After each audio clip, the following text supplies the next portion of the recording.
Inglis est un vieux roi dégoûtant et repoussant qui était sur le point de passer l'arme à gauche. Cependant, la déesse Alistia apparaît pour lui accorder un dernier vœu. Il souhaite renaître afin de pouvoir utiliser sa nouvelle vie pour devenir le plus puissant épéiste. Dans sa vie actuelle, il a dû s'occuper des plébéiens en tant que roi et n'a pas eu assez de temps pour vaincre quelques novices. Après de nombreux siècles, il renaît en tant que bébé, en gardant le même nom. Cependant, lorsqu'il se regarde dans le miroir, il n'en croit pas ses yeux, il est maintenant une fille. Dans ce monde, l'éther est à l'origine de toute chose. Manipuler l'éther, c'est comme posséder le pouvoir des dieux. Inglis commence alors à se concentrer sur son éther intérieur et commence à flotter. Inglis explique que dans sa vie passée, elle n'a appris que les bases de l'éther. Depuis sa renaissance, elle n'a vu personne d'autre le manipuler. Soudain, un homme crie qu'une bête de magicite apparaît et que tout le monde doit se réfugier dans le château. La mère d'Inglis, Serena, fait irruption dans la pièce car ils doivent évacuer, et elle voit Inglis flotter. Inglis pleure, et sa mère met cela sur le compte de son imagination. Serena prend Inglis dans ses bras et la réconforte en disant que son père et les autres vont s'occuper de la bête. Soudain, la bête traverse le mur de la pièce. L'impact projette la sœur de Serena, qui se tenait près du mur avec son enfant. Serena se précipite pour vérifier l'état de sa sœur, tandis que le fils de sa sœur, Raphaël, tente de faire face à la bête avec une épée à la main. La bête rugit en face de lui, le terrifiant. Serena intervient, confiant les deux bébés, Inglis et Rafinha, à Raphaël, lui disant de fuir avec eux. Elle prend l'épée et décide de combattre la bête elle-même. Serena charge la bête, enjoignant Raphaël de se dépêcher de partir avec les bébés. Elle essaie de combattre la bête, mais l'épée ne lui fait aucun mal. Raphaël place Inglis et Rafinha derrière un mur de meubles, leur disant de rester là pendant qu'il rejoint le combat. Inglis admire le courage de Raphaël en affrontant la bête, disant qu'un héros se forge par la volonté et les actions. Cependant, la bête utilise sa queue pour détruire une colonne, et l'impact envoie Serena et Raphaël s'écraser contre le mur, les rendant inconscients. La bête s'approche d'eux, mais Inglis rampe vers elle pour attirer son attention. Elle décide de vivre cette vie pour elle-même et non pour être une héroïne. Elle mentionne qu'elle aide simplement Raphaël, qui a les qualités d'un héros. Inglis utilise le pouvoir de l'éther, se chargeant alors que la bête rugit contre elle. Elle élimine la bête avec une frappe d'éther, souriant de sa puissance. 5 ans plus tard, Inglis est devenue une belle jeune fille. Elle se complimente devant le miroir, imaginant qu'elle deviendra une belle femme à l'avenir. Sa cousine, Rafinha, qu'elle surnomme Rani, a également grandi. Les soldats s'entraînent sur le terrain, et Rani essaie de manier une épée en bois, mais elle est trop lourde et elle tombe. Inglis se précipite pour vérifier si elle va bien, mais Rani est sur le point de pleurer. Inglis la motive à se relever et à manier l'épée comme les autres. Ensuite, nous voyons Raphaël, maintenant âgé de 13 ans, en train de s'entraîner. Rani l'encourage, et Raphaël bat son adversaire lors du combat. Pour le prochain combat de Raphaël, Inglis l'approche, exprimant sa conviction qu'il vaut mieux ne pas trop regarder l'adversaire nommé Ral, car Ral c'est toujours le bon moment pour confronter son adversaire. Leur combat commence, et Raphaël a l'avantage. Cependant, il ne fait pas attention à son environnement et finit par se cogner contre le mur, permettant à Ral de le frapper et de remporter le combat. Rani est triste, mais Inglis la réconforte et promet de venger Raphaël. Elle approche Ral et le défie. Cependant, Ral la rejette, disant qu'elle est trop frêle pour être son partenaire d'entraînement et qu'elle devrait aller jouer avec ses poupées. Pourtant, Inglis s'approche de lui. Ral active la magie pour la déstabiliser, mais l'éther dans le corps d'Inglis lui permet de la dissiper. Inglis est confiante et décide de le combattre en utilisant uniquement son talent d'épéiste de sa vie passée, sans utiliser de magie. Elle décide de ridiculiser ce garçon en combattant les yeux fermés. Ral se sent moqué et la charge. Mais peu importe d'où il essaie de la frapper, elle peut le détecter et bloquer ses attaques. Elle porte son coup, le mettant à terre, et Ral admet sa défaite. Avec un sourire narquois, Inglis le remercie d'avoir été son punching ball. Tout le monde est surpris, mais Inglis pense toujours que ses compétences ne sont pas assez bonnes. Un an plus tard, Rani et Inglis sont à l'église pour leur baptême. C'est un rituel spécial pour obtenir une rune et devenir chevalier. Les runes sont une marque permettant aux gens de contrôler ce qu'ils appellent des artefacts. Il existe 4 niveaux de runes, spéciales, hautes, moyennes et basses. Plus la rune est puissante, plus l'artefact que quelqu'un peut contrôler est puissant.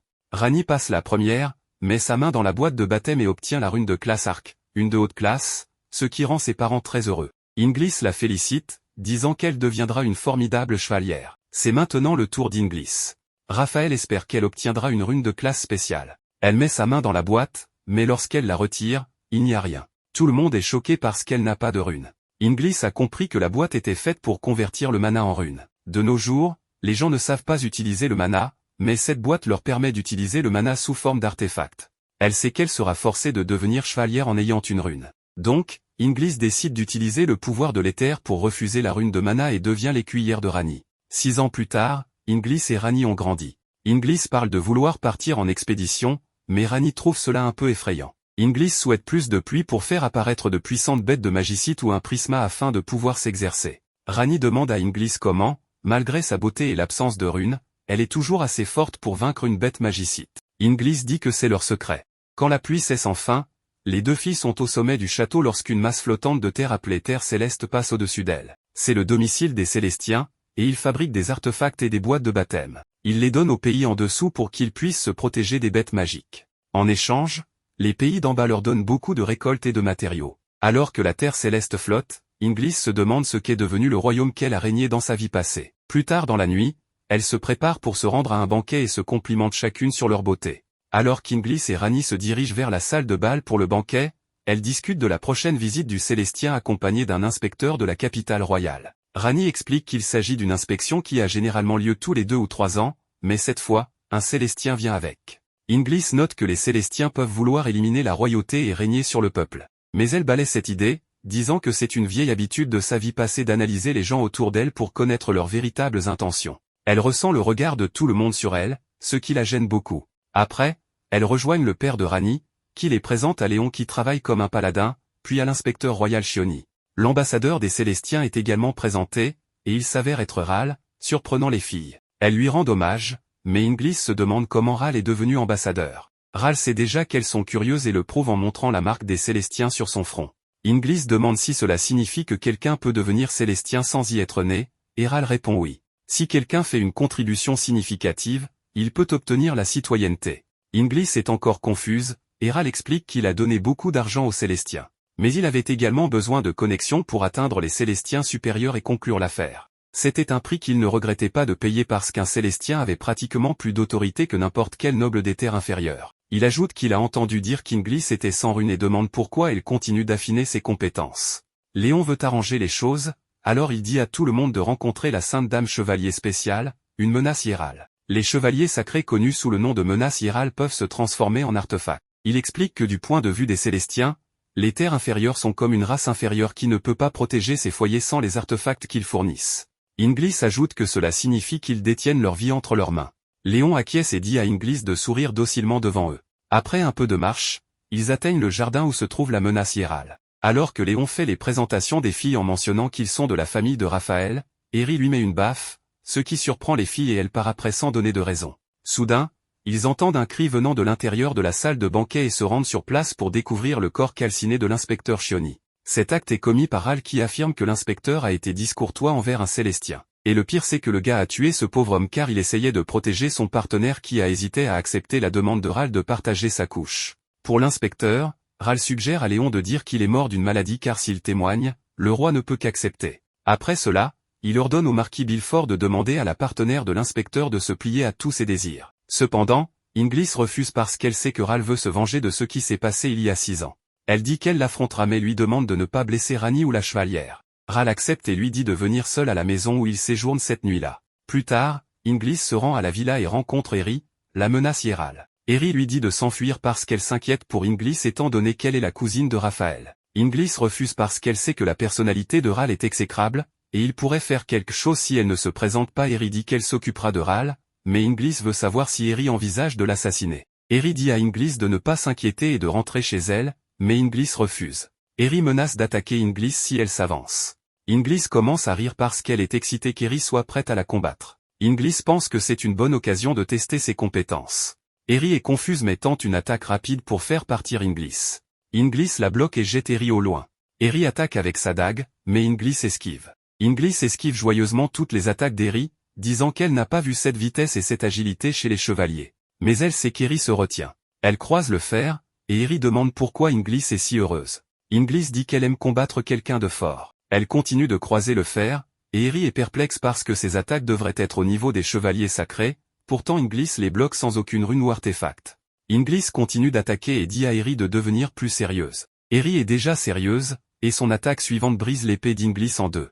Elle se prépare pour une attaque finale, mais lorsqu'elle voit une coupure sur le bras d'Inglis, elle s'arrête et recule. Inglis veut continuer à se battre et prépare son mana. Eri demande si elle va bien, et Inglis demande si elle n'est pas digne de se battre. Eri nie cela, et Inglis, sentant qu'elle pourrait avoir été attrapée, demande si Eri peut sentir le mana. Eri est confuse, disant que les gens des terres inférieures ne devraient pas être capables de sentir le mana. Elle admet ensuite qu'elle peut le sentir dans une certaine mesure. Inglis lâche alors son épée et commence à invoquer l'éther et le transforme en mana, créant une lumière vive qui surprend Eri. Inglis pense que si Eri peut sentir le mana, elle peut être témoin de son pouvoir. Eri demande comment une personne sans rune comme Inglis peut contrôler le mana. Inglis dit à Eri qu'elle n'a pas besoin de se retenir en combattant. De nulle part, une grande vague de foudre passe devant Inglis et frappe Eri contre un arbre. Eri comprend que Léon l'a attaqué et lui demande pourquoi. Léon apparaît, admettant qu'Eri a vite compris. Inglis remarque ses deux mains métalliques crépitant de foudre. Il divertit la question en confirmant leurs soupçons. Il se demande s'il prévoit de les empêcher de faire du mal à Ral pour gagner la faveur des Célestiens, mais il rejette cette idée, leur rappelant qu'il est un chevalier sacré, prêt à sacrifier sa vie pour le peuple de leur nation. Il souligne l'assassinat injuste de l'inspecteur royal que Ral a commis lors du bal, sans aucune conséquence.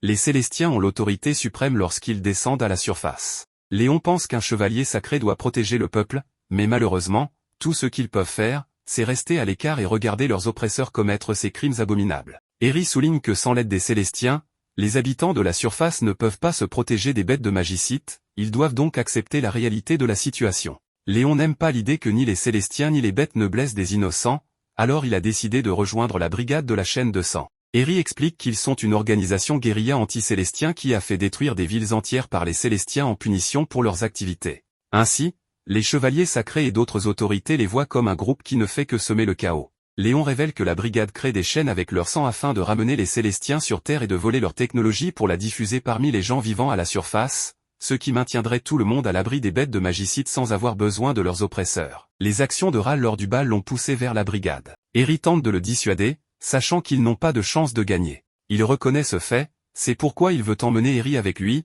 avec ses pouvoirs en tant que menace hiérale, qui sont les artefacts ultimes. Les rebelles pourraient mener des recherches sur elle, ce qui pourrait mener à une façon de créer des artefacts sans l'aide des Célestiens. Eri refuse l'offre alors qu'elle se prépare à combattre. Il tente de recruter Inglis, mais elle refuse aussi l'offre, pas parce qu'elle veut que les choses restent telles qu'elles sont, mais parce que si elle refuse de rejoindre Léon, elle pourrait avoir une chance de le combattre. Les deux la regardent comme des maniaques assoiffés de bataille. Inglis comprend les points que Léon avance, mais elle a cessé de relier le pouvoir à la justice, car elle a déjà vécu une vie à faire cela. La fille prend sa position, prête à repousser le chevalier sacré. Léon admet qu'elle est forte, basant cela sur ce qu'il a observé lors de son dernier combat. Donc, même si elle est une enfant, il n'a pas l'intention de l'épargner. Il charge son gantelet avec de l'électricité et heurte ses poings ensemble, créant des bêtes de foudre qu'il commande. Eri avertit Inglis de se méfier de l'artefact de haut rang, mais à ce stade, elle a déjà analysé leur nombre et comment les attaquer au mieux. Léon ordonne à deux de ses bêtes de le suivre tout en permettant aux autres d'engager Inglis. Elle regarde et remarque qu'Eri est blessée et comprend le plan du chevalier sacré pour la retarder, ce qui lui permettrait de s'éclipser avec la menace hiérale. Les bêtes se précipitent vers elle, alors elle se prépare à les frapper, mais une attaque à distance d'Eri détruit son attaque avant qu'elle n'attaque directement les bêtes. Elle avertit Inglis que si les créatures de foudre sont frappées par une attaque puissante, elles exploseront, alors elle doit faire attention. Léon ramène l'attention de la menace hiérale sur lui lorsqu'il décide de s'approcher pour son assaut personnel. Inglis remarque qu'elle a des difficultés et veut se précipiter pour l'aider, alors elle commence à se parer d'une concentration élevée d'éther avant d'attaquer directement l'une des bêtes de foudre. Cela provoque une énorme explosion qui stupéfie les deux autres. Il regarde, s'attendant à ce qu'elle ait subi beaucoup de dégâts, mais lorsque la poussière se dissipe, elle se tient là, intacte. Inglis avertit Eri en se frayant un chemin à travers elle qu'elle a compris que si l'on ne peut pas éviter l'explosion de près, il suffit d'améliorer sa défense jusqu'à ce que les explosions ne fassent plus de mal. Une Eri ennuyée lui dit qu'elle lui conseillait d'attaquer de loin. Inglis explique que les explosions sont absorbées par sa coquille d'éther. Avec toutes les bêtes détruites, elle rejoint Eri pour affronter Léon. Le chevalier sacré reconnaît sa force, même en la mettant au même niveau qu'un prisma, ce sont les bêtes magiques les plus puissantes connues de l'homme. Cependant, il remarque qu'elle ne peut pas utiliser la coquille d'éther longtemps. Il admire sa finesse et commente que dans sa vie précédente, il aurait été l'un de ses hommes les plus fiables. Léon se prépare à activer son pouvoir, mais elle l'intercepte. Il essaie donc d'augmenter la distance entre eux pour lui donner le temps de libérer ses bêtes, cependant, Inglis le rattrape rapidement et l'arrête à nouveau. Elle parvient même à lui asséner un coup dévastateur au ventre simultanément. Rani saute soudainement à travers la maison en criant à Inglis, dans la confusion. Peu de temps après, elle est suivie par une énorme bête magicide qui tente de l'écraser. Inglis se précipite rapidement pour la sauver, même si elle a promis de ne pas être la héroïne dans cette vie. Rani est quelqu'un qu'elle a promis de toujours protéger. Elle arrive juste à temps et repousse la créature de magicide d'un coup de poing. Rani lui est reconnaissante de l'avoir sauvée, mais Inglis veut surtout savoir ce qu'elle fait là. Rani explique qu'elle est venue la soutenir face à Ral. Cependant, lorsqu'elle est entrée dans le manoir, il a soudainement commencé à crier de douleur avant de se transformer en la bête derrière elle. Inglis est surprise par cette révélation, mais elle est confirmée lorsque la bête commence à appeler son nom.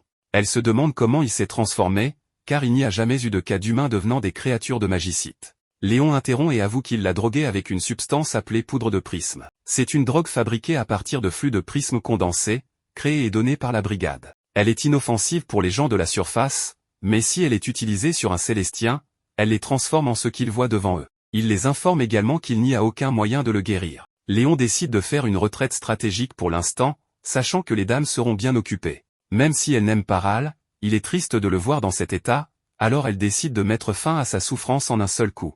Cependant, si elle devait utiliser cette attaque, elle n'effacerait pas seulement le manoir, mais aussi une grande partie de la ville. Inglis évite l'attaque du monstre et prend de l'élan pour avoir une meilleure vue de la zone et trouve une solution. Juste au moment où elle atterrit, son oncle et le père de Rani arrivent sur les lieux avec leurs hommes. Les chevaliers se préparent à engager la bête, mais Inglis leur demande de patienter car Eri va les aider. Elle prend Eri par la main et l'emmène vers Ral où elles exécutent un coup de pied puissant qui envoie le monstre hors des murs de la ville. Tout le monde est étonné par l'exploit qu'elles viennent de réaliser. Inglis essaie de donner tout le crédit à Eri. Avec le monstre maintenant en terre de non-droit, les dames se dirigent vers le mur extérieur pour l'affronter. Rani informe Eri qu'Inglis ne veut pas que les gens connaissent sa véritable force, car cela provoquerait le chaos, mais en réalité, elle ne veut tout simplement pas se voir attribuer plus de responsabilités. Leur conversation est interrompue lorsque le monstre commence à bouger de nouveau. Avant de l'affronter, Eri confirme que la bête devant elle n'est pas aussi forte qu'un prisma, elle compare la différence de force à celle entre un adulte et un enfant. Inglis descend et frappe le monstre Ral avec son coup d'éther. La vague d'énergie massive incinère la cible et tout ce qui se trouve derrière lui sur une longue distance. Eri regarde, émerveillée, mais la jeune fille tombe épuisée au sol, bien qu'elle ait apprécié ce combat. Par la suite, Eri informe tout le monde de la trahison de Léon et promet aux filles qu'elle s'assurera que personne ne les blâme. Inglis la supplie de prendre également le crédit pour avoir vaincu la bête magicite, ce qu'elle accepte, mais elle rappelle que la dette devra être remboursée un jour, ce qu'Inglis accepte. Avant de partir, les cousines veulent savoir pourquoi elle était si contrariée la première fois qu'elles se sont rencontrées. Elle préfère ne pas le dire, mais elle est sûre qu'elles le découvriront un jour. Quelques années ont passé depuis cet incident et maintenant, à l'âge de 15 ans, Inglis et Rani s'entraînent ensemble. C'est également une étape importante car toutes deux se dirigent vers la capitale où elles vont s'inscrire à l'Académie des Chevaliers. Les parents se rassemblent aux portes de la ville pour dire au revoir à leur fille. Le père de Rani tire Inglis de côté pour lui demander de tenir les garçons éloignés de sa fille. Rani y va pour s'entraîner à devenir chevalière et Inglis pour être son écuyère. Les parents pleurent alors qu'elles entament leur long voyage d'1 mois vers la capitale. Ils s'arrêtent dans la ville de Nova pour se restaurer. En mangeant, ils apprennent que le dirigeant de la ville est un Célestien. Le propriétaire du restaurant explique que ce nouveau dirigeant a pris le pouvoir il y a moins d'1 an et assure que ce dernier n'a rien fait de terrible. Au contraire, elle pense que la vie s'est améliorée depuis son arrivée et que tous les habitants de la ville sont heureux. Les filles apprécient leur voyage jusqu'à présent, mais ont remarqué qu'elles mangent trop.